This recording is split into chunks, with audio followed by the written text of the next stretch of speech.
Story time about how I got my ex-toxic best friend jumped. So a little background information, I was 16 and a sophomore in high school. And like any of these toxic best friend story times, she was super jealous of me for literally no reason. She would literally try to be better than me in everything. Like when I did a sport or a club, she would join immediately right after. And it wasn't I'm gonna join my best friend. No, it was, I'm gonna join so that way I can show her that I'm better than her. For example, in 6th grade, I was captain on the volleyball team, and she decided that she was going to try out her sophomore year. She played it off as if she just wanted to try it out, but then I got announced captain, and she was pissed off when she heard that. She literally blocked me on everything, and she came from a super wealthy family, so she was used to getting whatever she wanted. And my whole friend group would literally tell me, you need to stop being friends with her, she's toxic, she's this, she's that. The only thing that stopped me from being friends with her was the blackmail, like for Part 2 about how I got my toxic ex-best friend jumped. So like I said, the only thing that was stopping me from not being her friend was the blackmail that she had. Every time that I pissed her off, or even just randomly, she would be like, oh, I'm going to send this out. I'm going to expose you. She was just overall a shitty friend. So I had an exposing account on Instagram where I would expose people in my class. It got banned, but she DM'd the account the blackmail. Little did she know it was literally me who was running it. Obviously, I didn't post it, but I showed one of my friends, and we kind of made a plan to get rid of the blackmail. So my birthday was coming up, and I was going to Disney, and my mom said that I could invite 2 friends. Originally, I wasn't going to invite Tessa, but since I had this plan, I invited her and one of my other friends. On the 3rd night, my friend and I decided to take our plan into action. Tessa was sleeping, so I went on her phone and I went and deleted all the pictures. Like for part 3.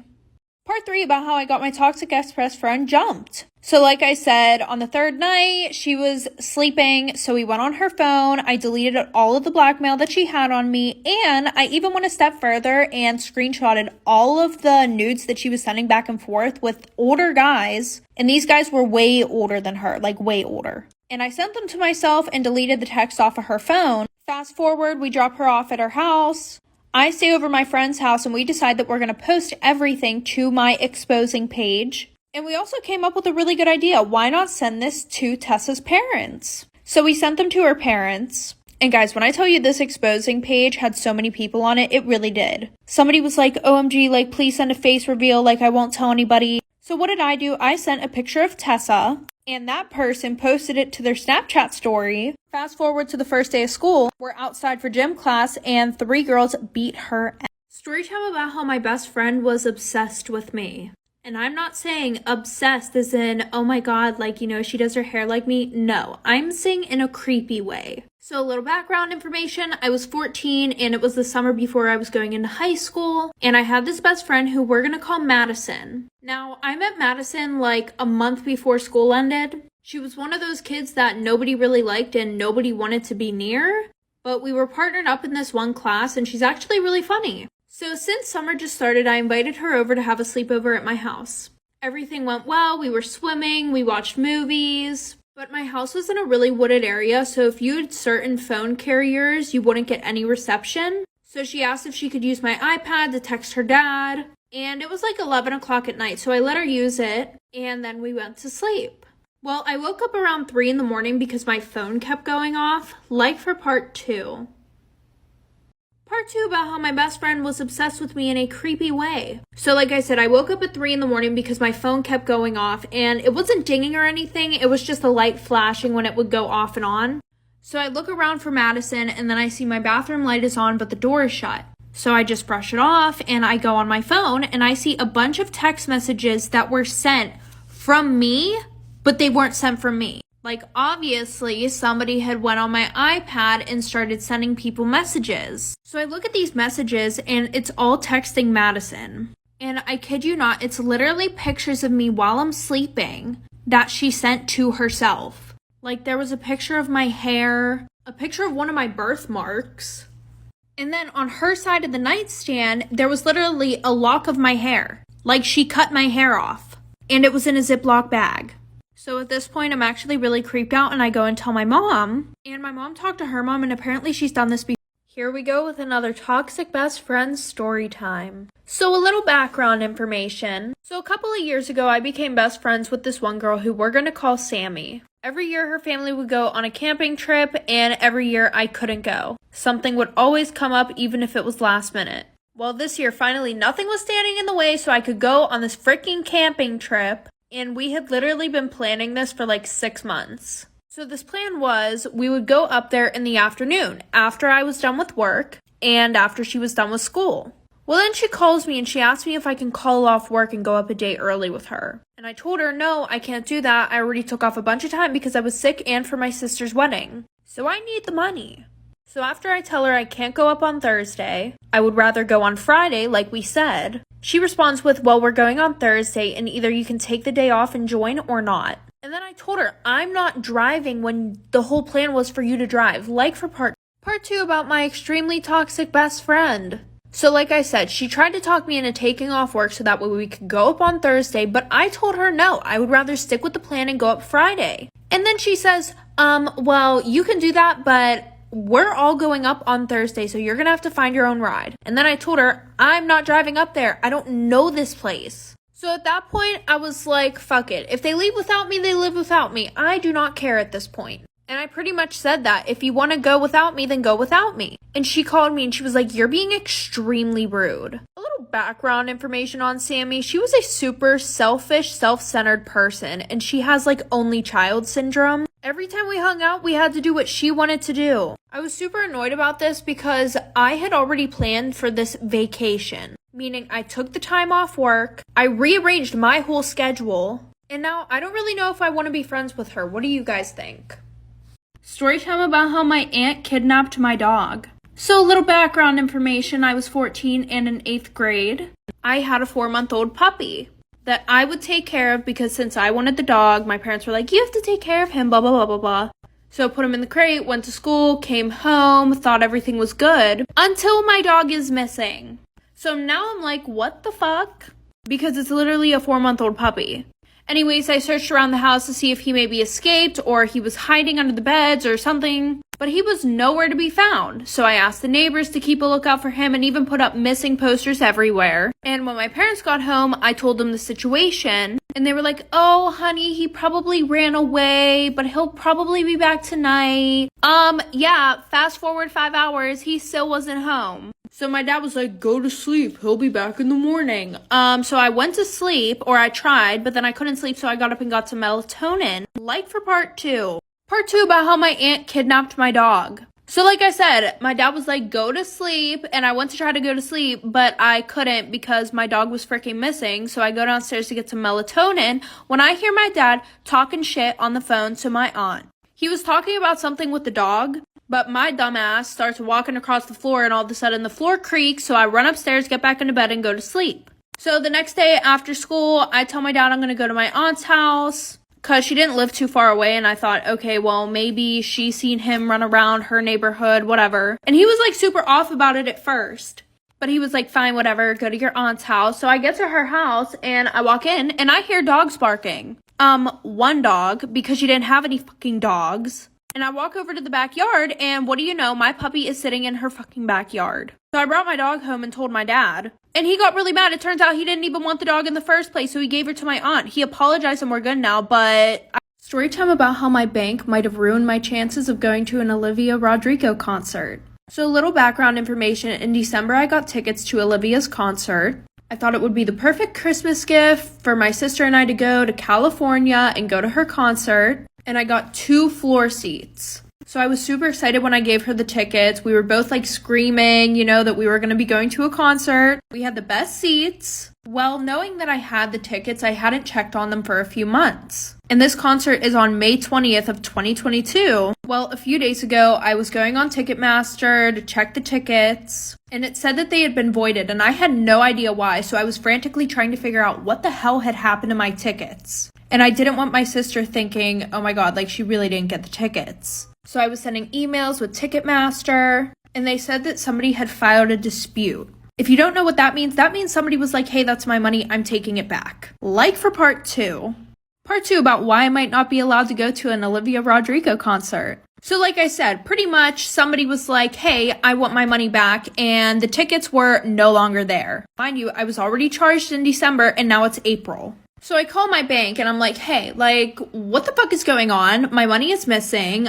These people say they don't have it, aka Ticketmaster. And they're like, oh my God, like, we're so sorry. We thought that it was like a fraudulent charge, so we just disputed it. So now, of course, I'm extremely pissed off and upset. So then when they realized they fucked up, they were like, okay, we'll give the money back to them. That's completely fine. And then I called Ticketmaster and I talked to somebody. They said, that's fine. Just let them know at the door that there was a mix-up. And I'm like, okay, but they're not just going to believe me. So can you send me an email saying that's what happened? And right after that, they hung up the call, and I've been trying to get a hold of Ticketmaster ever since, and they haven't been answering. So go check your tickets and please tag Ticketmaster. Story time about how I saw my boyfriend propose to another girl in front of me. So a little background information. At the time, my boyfriend and I had been together for around 4 years. We had 2 kids together, and our relationship was pretty rocky. Within the first year of us dating, he would cheat on me all the time, and both times that I was pregnant, he would cheat on me also.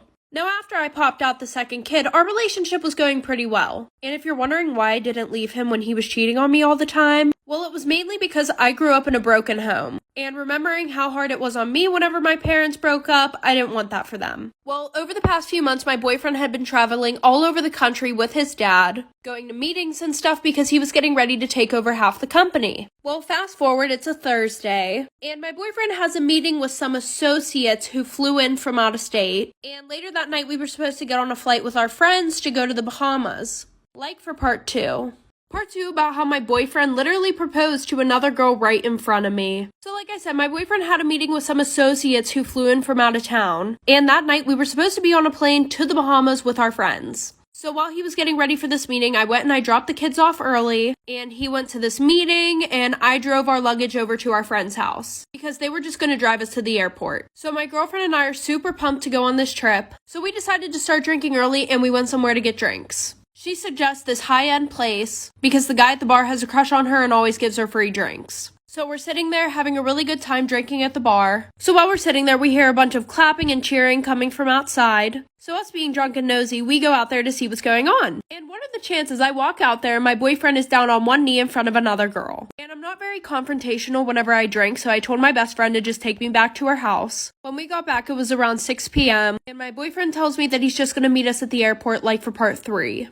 Part 3 about how my boyfriend proposed to another girl right in front of me. I know this is late, but better late than never. So like I said, we left, I went back to her house, and my boyfriend has the audacity to text me, I'll just meet you guys at the airport. So my best friend's like, what do you want to do? Do you want to go beat him up? Of course I said no, so I told her and her boyfriend to just go to the airport while I figured out what I was going to do, and to not say a word. Which was hard for my best friend because she was confrontational as fuck. So I texted my boyfriend saying that I was sick and I just wasn't going to go to the Bahamas with them, when in reality I was packing up our whole house, leaving him with only his clothes and his shoes. So I put all the stuff in storage and I just decided to move back to my mom's house. And yes, this was in a span of a few days. So the whole time that he was gone, I was acting like everything was okay. On the last day of the trip, I sent him a text saying that I knew about everything. And I said I never wanted to hear from him again and I never wanted him to see the kids again. And he took that quite literally. I never got a text back. Well, 4 months after all this happened, I soon find out that he got a new house in North Carolina with his new wife and they have a daughter on the way. Story time about how my best friend kissed the guy that I liked right in front of me. So a little background information, I was 14 and in 8th grade. And we're gonna call my best friend Sophia. We were in a friend group of 3. And the other person in our friend group, his name was Josh. And that just happened to be the boy that I really liked. And Sophia knew how much I liked him. Like, I would tell her all the time how excited I was, you know, that we were hanging out. And she would be like, oh my god, I'm so happy for you. Like, you guys would be so cute. Just a bunch of fake shit. So the one day we're all sitting in our free period, super bored, and our friend Dylan says, hey, why don't we play spin the bottle? With a water bottle, of course. So it was us 4 and a few other kids from our class. Well, Sophia decided to spin the bottle first. And of course, who does it land on? Josh. And I'm sitting back like I have nothing to worry about. My best friend wouldn't do that to me. Well, of course I was wrong. I thought she was going to apologize, but after she gave me a very smirky smile, well, they started hanging out more and I felt extremely left out, so I just decided to forgive her. Story time, would you call this cheating? So a little background information, I was 16 and a sophomore in high school, and I was dating this guy who we're going to call Tom, right? When we started dating, everything was super good. But a little bit into our relationship, I started to get the ick. Anything and everything he would do would literally irritate the hell out of me. So at that point, I told him that we should take a break. So we did. Well, while we were on this little break, I decided to go out with my cousin the one night. And she had brought this guy who she was talking to at the time. We're gonna call him Jake. Jake and I had the same classes in school, but we never really talked to each other. Well, I started to get to know him throughout the night, and I realized we had a lot in common. I felt like he was flirting with me, so I decided to flirt with him. When we got home, I had told her how much I really liked Jake. We ended up FaceTiming and falling asleep on the phone together. We all hung out again the next day, and I invited him back to my house. Like for part 2. Would you consider this cheating? Part 2. So like I said, we all decided to hang out again the next day. It was really cold out, so I invited everybody back to my house. And when we got back to my house, we were watching horror films. And I was cuddling next to Jake on the couch. And listen, I wanted to kiss him really bad, but Tom and I had just gotten done with our so-called break. So I decided to be loyal and not do that. Well, a few days after Jake and I talking, I realized that I wanted to be with him and not Tom. So I decided to end things with Tom, and now Jake and I have been together for 1 year and 2 months, and we couldn't be happier. But every time that we bring up Tom, Jake always tells me that I cheated on him. Would you consider what I did cheating?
Storytime, I was the toxic best friend. So a little background information, I was 16 and a sophomore in high school. And at the beginning of the year, I met this girl who we're gonna call Riley. Riley and I hit it off straight away. Like a week after knowing each other, she knew everything about me and I knew everything about her. Well, then she tells me about this guy that she's talking to, who we're gonna call Jay. She said that they would hook up sometimes and he would text her sometimes. But she said that I couldn't tell anybody because he said that it had to be a secret. So I tried telling her that he sounded like a fuckboy, but she decided she was going to do whatever she wanted. And I was like, okay. So fast forward to the end of the year, he adds me on Snapchat. Okay, don't get me wrong. He was really hot, but I had my own thing going on. So I really didn't pay that much attention to him. And I thought he maybe added me on Snapchat to be like, oh my God, I really like your best friend. And then I also was caught between a rock and a hard place. Do I tell my best friend that the guy that she likes just added me on Snapchat? Or do I lie to her? Well, I was going to tell her until I got a Snapchat from him, like for part 2. Part 2 about how I was the toxic best friend. So like I said, I didn't know whether I should tell her that he added me on Snapchat or if I should. And I was going to until I got a Snapchat from him saying, hey, you're really pretty. I think we should talk sometime. So I ended up telling her about it because I felt really bad. And she was like, this is why I can't trust girls. Like, you need to unadd him right now. Like, fucking block him. And I'm like, I didn't even do anything. Like, what the fuck? So whatever. I end up blocking him. It's fine. Until he texts me one day.